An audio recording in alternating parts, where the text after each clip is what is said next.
자, 저희가 첫 번째 이슈로 한번 넘어가 보겠습니다. 자, 한덕수 대행. 한덕수 대행은 사실은 1949년생이고요. 전북 전주가 고향입니다. 서울대 경제학과를 졸업을 했고, 그리고 하버드 대학교에서 경제학 박사 학위를 취득을 했습니다. 전통적인 경제 관료입니다. 통상교섭본부장, 이어서 주미대사, 국무총리, 무역협회 회장 등등을 거칠 정도로 정말 우리나라에서 정말 전통적으로 오랫동안 경제 관료를 쭉 해왔던 분이고, 특히 이 통상 분야에 꽤 전문성을 가지고 있습니다. 참 특징적인 것도 보수 진보 정권 할 것 없이 역대 정권에서 전부 다 이렇게 중용이 됐어요. 윤석열 대통령이 이제 중용을 했는데 보수 정권인데도 총리로 기용을 했고, 그 전에도 마찬가지고, 그 전에도 주미대사라든지 그때 노무현 대통령 때도 총리를 했었죠. 전 정권을 통틀어서 아마 관료로서는 꽤 성공한 인물입니다. 아마 이런 비슷한 인물이 고건 전 총리가 계시죠. 고건 전 총리도 직업이 총리라고 할 정도로 꽤 오랫동안 관료 사회에서 살아남았고, 또 이런 각광을 받았습니다. 이분들의 특징은 뭐냐면 굉장히 실무적인 능력이 뛰어나다는 겁니다. 그리고 자기를 모시는 어떤 이 윗분들을 굉장히 잘 모신다라고 알려져 있어요. 그리고 자기 관리가 굉장히 철저하다라는 그런 공통적인 특징이 있습니다. 그러다 보니 이제 항상 좀 무색무취하다 할까요? 정치적으로 보면. 그러다 보니까 보수 진보 정권 할 것 없이 이런 분들을 이제 갖다가 쓰는 그런 상황이 되죠. 특히 한덕수 총리 같은 경우는 특히 어떤 전문성이나 이런 분야에서 꽤 뛰어난 분이기 때문에 역대 정부에서 꽤 잘 나갔던 분입니다. 근데 이번에 사실 졸지에 이 비상계엄 사태를 맞으면서 국무회의와 관련돼서 여러 가지 지금 헌법재판소 나가서 진술도 하기도 하고 또 출두해서 수사를 받기도 했습니다. 내란 동조 혐의로. 왜냐하면 이제 이 국무총리가 당시에 윤석열 전 대통령이 불러서 계엄과 관련된 이야기를 할 때 굉장히 적극적으로 반대를 했고, 또 국무회의를 소집을 해야 된다, 이런 이야기를 했다고 합니다. 직접적으로 연결 관계가 있는 것은 드러나지 않지만 어쨌건 당시 상황에 대한 총리로서 왜 못 막았느냐에 대한 어떤 책임론은 있을 겁니다. 그런 상황에서 또 탄핵까지 됐고 소추까지 됐고, 그리고 또 살아왔습니다. 7대1로 다시 살아왔기 때문에 어쨌든 그런 어떤 이 서사가 쭉 있는 겁니다. 자, 유능한 관료에 또 보수 진보 할 것 없이 이 역대 정부를 다 거쳐온 분이고, 또 탄핵까지 당했다가 이제 살아왔고, 그리고 최근에는 무슨 조치를 취했냐면 문영배, 이미선 두 재판관이 18일날 임기가 끝납니다. 근데 후임자를 지명을 해버렸어요. 지금 이거 가지고 꽤 야당에서 이제 반발하고 있습니다. 그 이유는 이제 만약에 이게 두 명이 다음 정권으로 넘어가서 다음 정권이 이재명 대표가 대통령이 된다 그러면 이게 진보의의 헌법재판소 구성이 되거든요. 그렇기 때문에 그걸 막기 위해서 지금 대통령 권한 대행으로서 여러 가지 논란이 있지만 일단 헌법재판관 2명의 지명을 강행을 했습니다. 자, 그것 때문에 야당이 지금 탄핵한다 한다 하는데 그저께 뭘 했냐면 바로 트럼프 현 대통령과 전화 통화를 했습니다.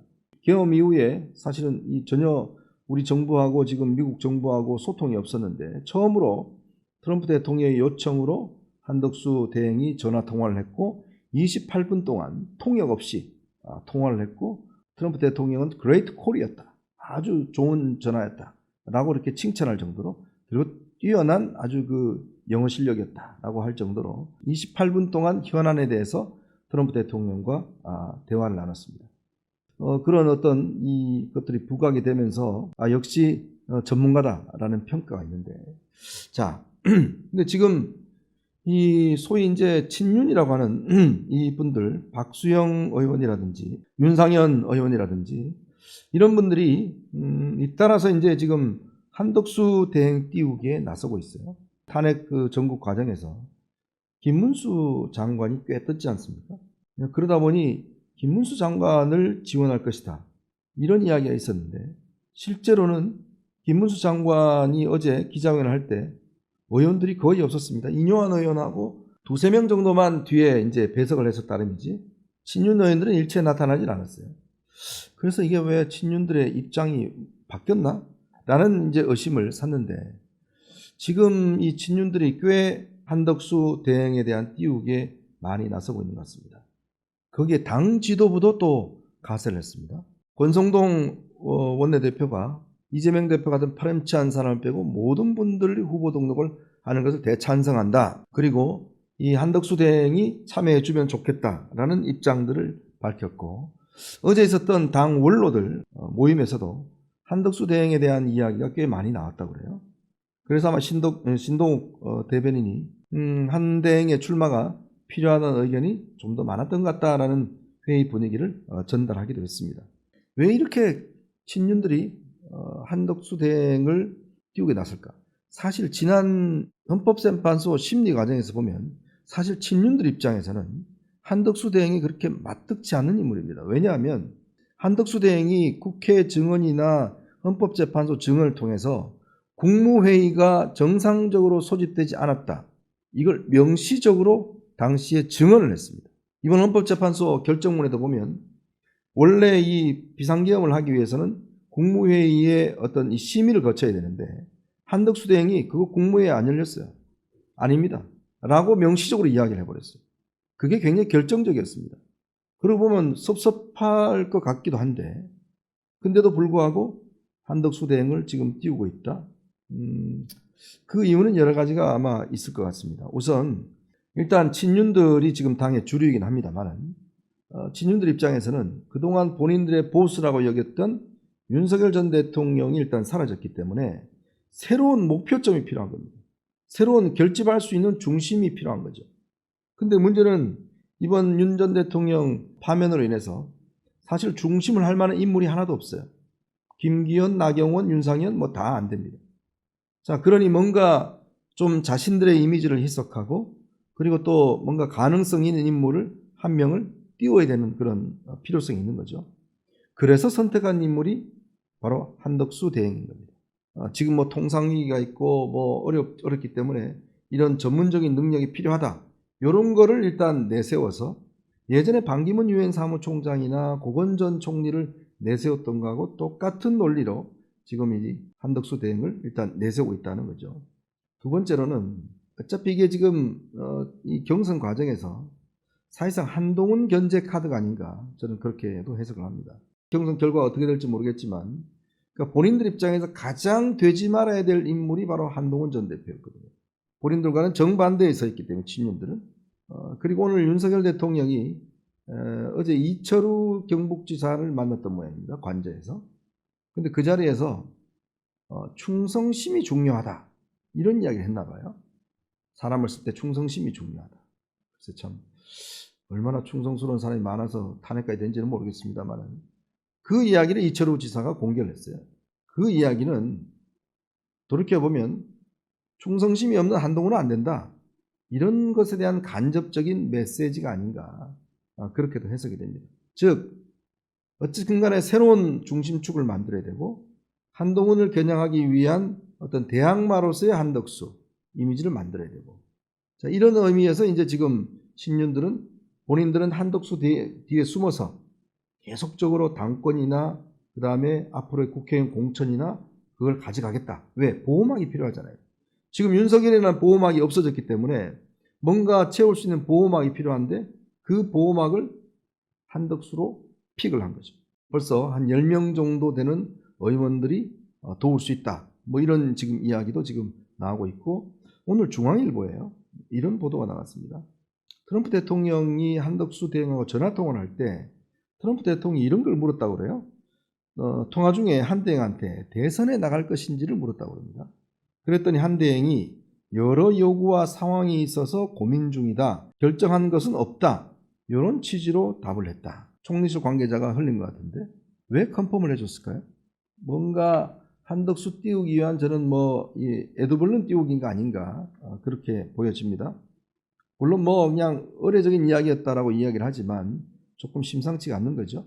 근데 이 공무원 한 분들의 공통적인 특징은 뭐냐면 스스로 절대 뭘 만들지 않습니다. 정치인들은 어려운 상황에서도 본인이 뭔가 만들어서 하는 것이 정치인인데 관료들은 만들어진 곳에 아유 좀 오십시오라고 이제 갖다 줘야 즉 밥을 떠먹여줘야 씹는 이제 그런 특성이 있다는 거예요.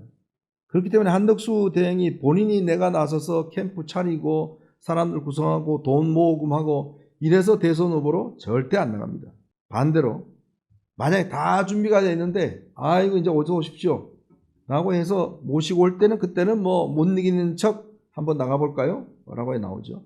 근데 반기문 전 유엔 사무총장이 본인이 한번 해보겠다가 나왔다가 며칠 만에 드랍했지 않습니까? 그 이유가 뭐냐면 돈이 너무너무 많이 들고 그리고 조직이 구성 자체가 너무너무 힘들어서 도저히 안 되겠다 싶어서 중도에 드랍을 했거든요.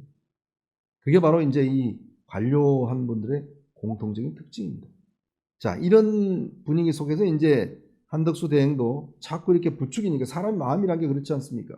자꾸 부추기니까 뭐 조금씩 마음이 야, 너 대통령 감이야 그러면 에이 뭐 하다가 진짜? 뭐 이렇게 이제 말이 바뀌는 것처럼 주변에서 뭐 이렇게 띄워주면 좀 본인도 모르게 이제 하는 거죠. 특히 이제 지금 대구 경북 지역 의원들은 한덕수 대행이 그냥 산불 났을 때 그때 갔던 이 사진 한 장을 굉장히 아마 공유를 많이 하고 있다고 그래요.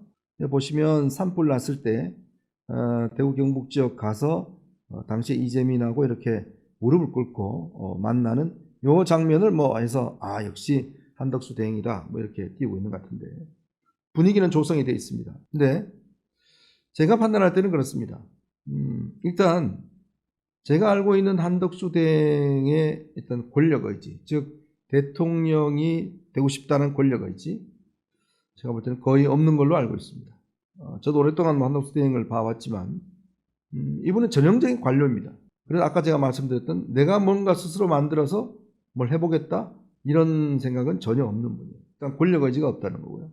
자, 두 번째로는 자칫 지금 한덕수 대행이 이렇게 띄우게 나서면 만약에 본인이 뜻이 있으면 지금 경선에 나가야 되는데 근데 지금 어떤 시대입니까? 지금 이 정부가 탄핵이 되고 그 다음에 지금 한덕수 대행이 좀 전에 트럼프 대통령이 당신 나갈 거냐라고 물은 이유도 뭐냐면 내가 당신하고 지금 대화할 수 있는 여건이 돼 있나? 당신 혹시 대통령 나가버리면 나하고 누구하고 대화하지? 뭐 그런 면도 있는 거예요. 즉 이 2달 동안 미국의 관세 전쟁이 정말 어마어마하게 벌어지고 그나마 한덕수 대행이라는 분이 중심을 잡고 문제를 이끌어 나가는데 한덕수 대행마저 떠나버리면 이 2달 동안 주요한 모든 문제들이 결정되는데 이 정부와 우리 국민들은 우리 기업들은 결정적인 타격을 받습니다. 만약 그렇게 되면 우리 국민들이 보수 정권에 대해서 뭐라고 이야기를 하겠어요? 정말 무책임하다고 이야기를 하지 않겠어요? 대통령이 무책임하게 12.3 계엄을 일으켜서 탄핵까지 돼버리고 그거 맡은 지금 대행조차 자기 출마한다고 나가버리면 손은 누가 키우냐고요. 이 나라는 누가 지금 보존하냐고요. 특히 지금 굉장히 국제적으로 중요한 시점입니다. 지금 뭐 오늘 트럼프 대통령이 관세 지금 뭐 했다가 다시 90일 유보하고 지금 뭐 중국에 대해서는 더 올려버리고 지금 뭐 난리가 났습니다. 글로벌 시장. 자, 이런 상황에서 우리 국익을 지켜야 되는 상황, 또 안보를 지켜야 되는 상황. 이 상황에서 대행마저 아이고 나 여의도 갈래요 가버리면 그럼 도대체 이게 어떡하라는 이야기예요. 자, 이런 데 대한 무책임한 것이 있고 그리고 또 하나의 정치적인 면에서는 지금 국민의힘 경선 주자가 뭐 15룡 뭐 이렇게 이야기하고 있는데 그러면 이 15룡들이 어쨌든 간에 경선을 통해서 흥행을 해서 한 명을 뽑아내서 이재명 대표와 맞짱을 뜨도록 그렇게 컨벤션 효과를 확 키워야 되는데 왜냐하면 지금 유일하게 국민의힘이 지금 뜰 수 있는 방법은 컨벤션 효과밖에 없습니다. 경선을 통해서 어떤 인물을 키워서 그걸로 통해서 역전하는 방법밖에 없어요. 그런데 갑자기 한덕수 대행에 대한 영입론이 나오면서 이게 메이저리그가 돼버리고 이건 마이너리그가 돼버렸어요. 사람들의 눈길이 이쪽으로 가버린 겁니다. 그러니까 지금 국민의힘 경선에 집중하고 거기에 경쟁에 사람들이 올인하게끔 만들어야 되는데 이 당 지도부가 황당하게 한덕수 대행이요 하고 그래서 아예 그냥 이 마이너리그가 오니까 만들어 버리는 거예요. 그러니까 이 초점을 분산시켜 버리는 거죠. 그러다면 죽도 밥도 안 된다는 거예요.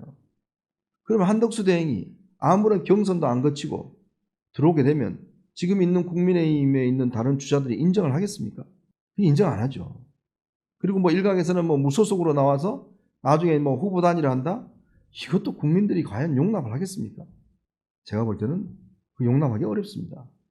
그러니까 결국은 지금 국민의힘이 본인들이 살 길은 어쨌든 간 경선 흥행을 시켜서 뭔가 이벤트를 만들어내야 되는데 지금 이 한덕수 대행을 갑자기 끌어당김으로 인해서 경선 흥행도 어렵고 또 한덕수 대행 그러다가 하다가 진짜 안 나와버리면 그때는 어떡할 겁니까? 나온다는 보장이 없잖아요. 안 나간다고 이야기해버리면 그야말로 그때는 흥행도 안 되고 아무것도 안 되지 않습니까? 참 이런 모습을 보니까 지금 이 한덕수 대행에 대한 지금 띄우기가 굉장히 저는 조금의 친윤들의 자기 살기 위한 게 아닌가. 어쨌든 대선 끝났고 이재명 대표 되는 거고 자 그럼 우리는 그냥 적당히 좀 또 새로운 리더 내세워서 우리 앞으로 기득권 좀 지키자. 김기현 대표가 그런 이야기, 전 대표 그런 이야기 했지 않습니까? 어차피 우리 패족이고 10년 동안 부활할 없다. 그럼 뭐겠어요? 적당히 좀 분칠하면서 당의 기득권을 가지고 오자 이런 이야기 아니겠어요? 저는 그런 면에서 이 한덕수 대행 차출론은 지금으로서는 굉장히 마이너스적인 요소가 많다. 만약에 국민의힘이 이길 가능성이 있고 한덕수 대행이 정말 아주 뛰어난 정말 뭐 이런 인물이라고 그러면 모르겠습니다만은 근데 한덕수 대행이 뜨는 순간요 민주당 입장에서는 땡큐입니다. 왜? 바로 윤석열 대통령을 소환할 겁니다. 윤석열 대통령 밑에서 총리를 한 분인데 그렇게 되면 결국 또 윤석열 대 이재명 구도로 가는 거예요. 그러면 이재명 대표 입장에서는 땡큐 아니겠어요? 그러면 또 내란 동조 세력 어쩌고 저쩌고 뭘 하면 이게 완전히 프레임 자체가 내란 대 지금 내란을 막는 세력 이걸로 지금 가버리지 않습니까? 구도가. 어쨌든 지금 한덕수 대행은 당시 총리로서의 이 여러 가지 어떤 문제가 있기 때문에 그 문제를 지금 민주당이 프레임으로 제시를 해버리면 국민의힘이 그거 막아낼 자신이 있을까요? 저는 그래서 이 문제와 관련해서는 지금 굉장히 어려운 좀 잘못된 그런 상황 인식이 아닌가라는 생각이 듭니다.